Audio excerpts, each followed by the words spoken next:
I first met Joseph Sanders. We were in JRTC and he was a new guy. It was kind of weird for me because we had so many similarities. Our sense of humor was the same, the way we talk to people. We play guitar a lot. He taught me a lot of songs on guitar.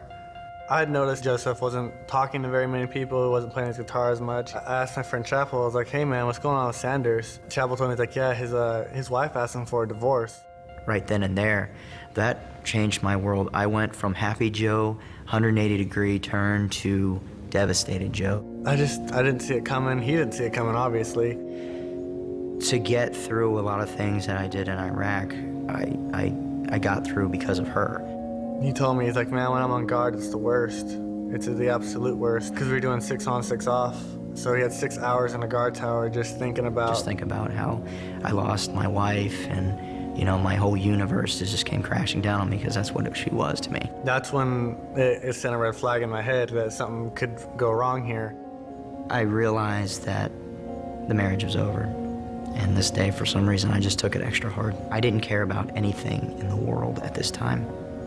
I didn't care about friends. I didn't care about my family. The only thing I thought was my world was over. Everything that I worked for and the life that I had outside the Army was gone. Something took over and I couldn't control it anymore. I grabbed the rifle off the wall, put my rifle up to my chin, put it on semi, and I pulled the trigger.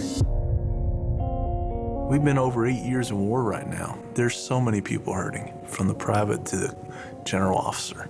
If we can get people to think like the young people think, hey, I get help, I move on, I think it would revolutionize our Army.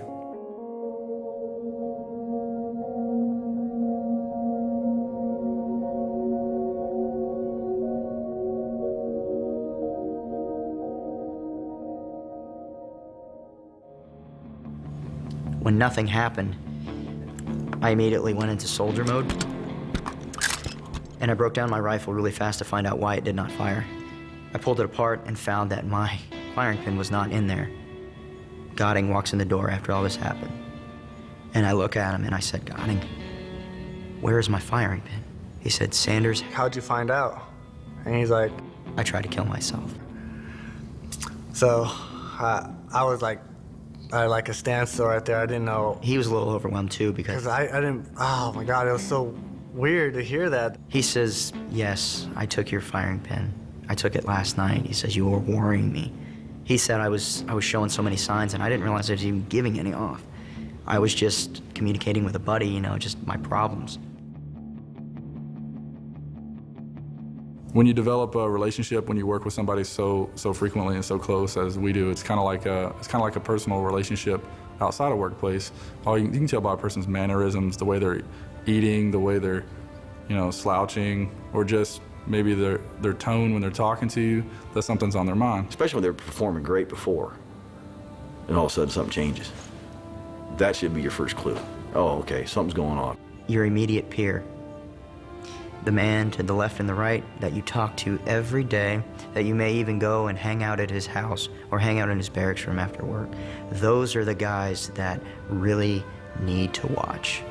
Those are the guys that are going to make a difference. Every soldier depends on the other soldier to do their part. And these soldiers, they're not broken. You know, sometimes they just need a little bit of help. I think if more people took the time to actually just sit and get to know not just the person who's sitting in the corner of the room in the uniform, and actually get to know who they are on the outside world, that there would be more communication on every front.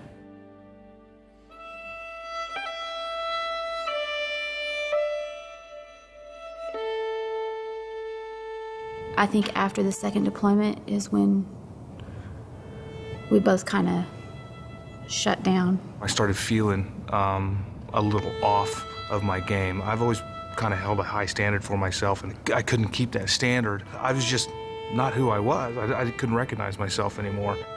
I knew that he had something wrong, and he didn't want to talk about it. My anger would get so bad that I would have a physical change and my eyes would turn black. I was terrified if I left for too long that I would come home to a mess. There's no other way to say that's, you know. I laid on the floor of my bedroom while my wife pleaded with me not to take my life. If you do this, who benefits? What's it going to do to the children? Why would you leave us this way? And he said, well, I'll be gone and everything will be okay. And I said, no, it won't. I'll have to live with that for the rest of my life, and I'll have to explain to your children why, and I don't even know why. I couldn't move. I couldn't think. Everything was just like a big cloud over the top of me. He needed more than love, and he needed care that I obviously couldn't give, and I felt like a failure. I called my boss, and he told me to sit tight, that he was going to get me help, which is not what I expected. I expected, you know, get in here, get on the carpet, and let's talk. But it wasn't that at all. He got a referral and went out to Walter Reed for the evaluation. And I think that gave him hope. It gave me hope. When major life changes happen, yeah, we're all about being tough. On the other hand, we bleed. And it's okay for a soldier to bleed emotionally. Sometimes people don't realize, where can I go? Their issues are so personal, they don't want anybody to know. The person that has the greatest confidentiality, that's a place to start, is the chaplain. You go talk to your chaplain. He's not about telling you, what where your face should be. He's about just being somebody to talk to. That was huge for me. My mentality is I'm a teacher, not a preacher. And I come across as a regular soldier. If you want to engage me religiously, I'm going to engage you religiously. But I think most problems can be solved without engaging what I call an immediate prayer or immediate religious thought. We just have to accept that we are human. Everyone has problems. It's not abnormal. You're not crazy if you have these thoughts or these feelings. But you have to reach out to somebody. And the great thing about being in the military is that someone will hear you.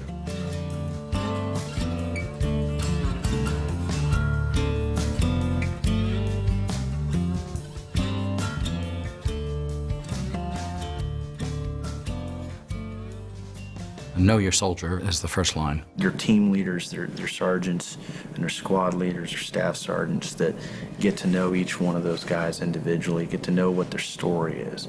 In the National Guard world, commanders don't really get that much face time with their soldiers because you only get 1 week in a month to get everything straight for that month, for the next month. 1 week in a month, 2 weekends a summer is a good motto, but it's not the Army Reserve anymore.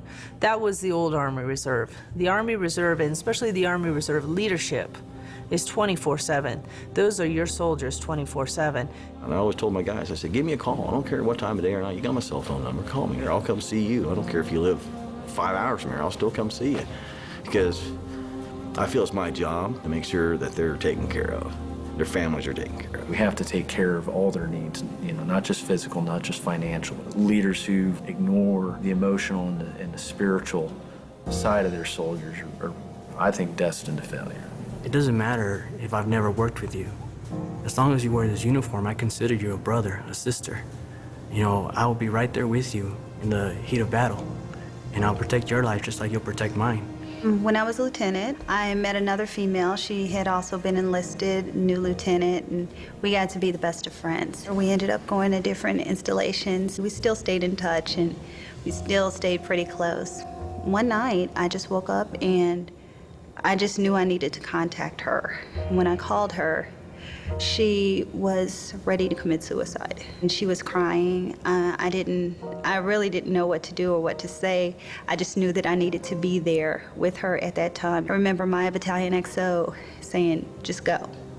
And if I hadn't been there, I don't know that she would have been able to reach out to another person. I thank those people that allowed me to go there to her.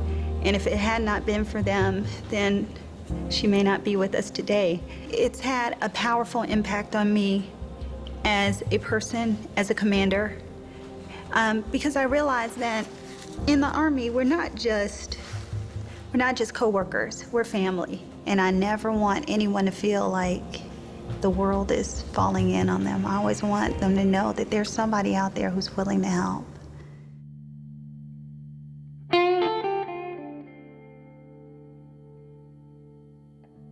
Soldiers, they go through basic training. And what do we train them to do? We train them to be tough, to be strong, to move on and accomplish the mission. I mean, it's embedded in our Army values. I will always place the mission first. I will never accept defeat. I will never quit. And I will never leave a fallen comrade. It doesn't apply just to our own peers, but it applies to ourselves too.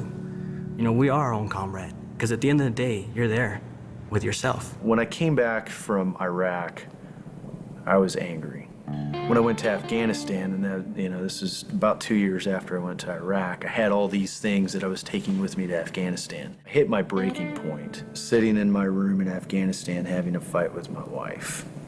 And she basically told me that she was ready to leave me. I needed to make a change, a significant change, if not for anybody else, but for myself. And that's when I took action, but it still took a lot of time. I got some help from the combat stress counselors.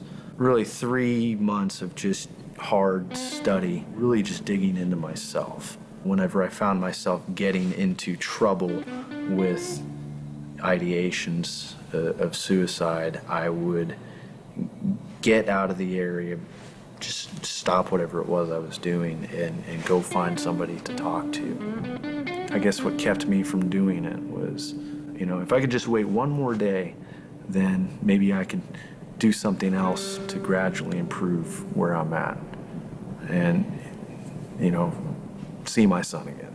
Went from being able to rely on a psychologist or a psychiatrist for talking to being able to open back up with my wife and build a healthy relationship with her again. Almost the best and worst year of my life all rolled into one, but I think I came through it on the back end pretty well. I'll admit that I probably didn't do what I needed to do. I have a counseling background, so I said, you know what? I can do this on my own. Grew up with the John Wayne mentality, you know, you just be John Wayne and you'll get through this. You get that point, you go, no, I'm gonna need to get some help. And so, you know, I've worked with Army One Source, I've worked with, you know, counselors and stuff like that. And basically it's just talking it out. And if you don't do that, you can't talk to yourself. And you've got to lay that thing out in front of somebody else and say, this is what it looks like to me. What does it look like to you? Is this normal? For me to drive down the road and be looking on bridges for people. Why am I still doing that? Why am I looking at trash on the side of the road and swerving the car and stuff like that? And you say, you know, are people going to accept me coming back a little bit abnormal? It's like you've been to the moon, you really love the moon, but now you're back on Earth, but you can't really talk to people about the moon. The way my depression manifested itself was anger. I would yell, scream, cuss. Then I would go through a guilt period, feeling bad about what I had done. And it was like I was keeping everything in. And so when a situation happened in my life, I overreacted and I couldn't fix it. And I'd been able to fix things all my life. I self-destructed. I wasn't trusting anybody, wasn't willing to go to anybody for help. I was the professional, the only family life chaplain, the only family counselor in the community. You know, I'm embarrassed that I'm a minister in attempted suicide, but I'm not embarrassed that I healed. I believe the first step towards healing is saying I needed help. I felt at one time like, man, I really did save his life, but even now, I don't feel like I saved him. I think he saved his own life. He had plenty of opportunities to do it again, but he saved his own life after that by just talking to mental health and getting the help he needed. The medic came and sat me down and talked to me, and he's like, we need to get you some help, man. And I said, absolutely. I said, I need to do this because I don't know if I'm gonna do this again. I went this far. As soon as I started talking, I immediately started to feel better. I wanted to conquer this thing. I didn't want to be sad all the time. So when I got that help, I did everything that they told me to do, and I got better. It's surreal, you know? It didn't seem like these things happened to me. People don't have checklists. Everyone is different. And I believe that he acted appropriately. I mean, he took charge of the situation. He manned up and he did what he had to do. I'm not that guy that intervenes. I'm not that guy that does stuff like this. But for some reason, I was. For some reason, I did. And I didn't believe it myself, but I'm glad I did it. It's great to hear success stories about soldiers who got help and were able to maintain control of their lives. These stories remind us that even the toughest soldier sometimes needs a tune-up. And that's okay, we all need it from time to time. As junior leaders, you are responsible for taking care of all your soldiers and their families, and for making sure that they take advantage of all the resources available to them today. With your help, we can be an even greater and stronger Army. Every soldier depends on the other soldier to do their part. But you have to reach out to somebody, and the great thing about being in the military is that someone will hear you. Get out of the area and go find somebody to talk to. You go talk to your chaplain. I called my boss, and he told me to sit tight, that he was going to get me help. And I'll protect your life just like you'll protect mine. But I am not embarrassed that I healed. As soon as I started talking, I immediately started to feel better. I'm glad I did it.